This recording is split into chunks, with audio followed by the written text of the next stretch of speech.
Ningizimu Afrika, Mzansi, sanibonani, nginibingelele kuphi nakuphi la enibukele khona-ke. Makuthi-ke usuku lakho lokuqala uyithola uhlangana nalo mbukiso, ngicela ungalenzi iphutha, subscribe ku-channel, ulike ivideo, uphinde uciphe notification bell. Wenzelani na?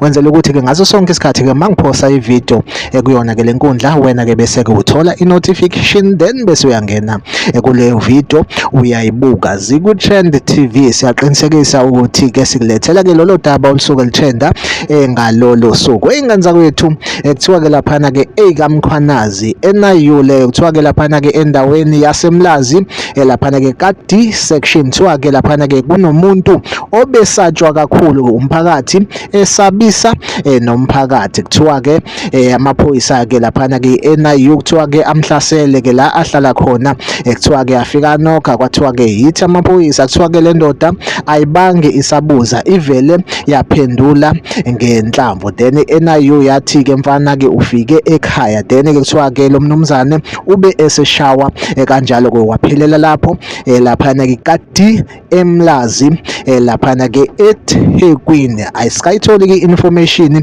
ephelele, kodwa impela-ke zinjalo-ke indaba osukwini-ke lo namhlanje kumhla ka-4 kuyena-ke uMarch. Impela-ke NIU iphinde yenza njalo, yenza-ke edume ngazo laphana-ke endaweni yaseMlazi ka-D section. Make sure ukuthi like ivideo, uyasubscribe kwi-channel. Mina nawe ngizohlezi ngikhona bafethu, ngililethela-ke ey'trendayo usuku nosuku. Manje-ke ivideo yethu asibambe la, ngethemba lokuthi-ke sophinde sihlangabezane kwivideo elandelayo.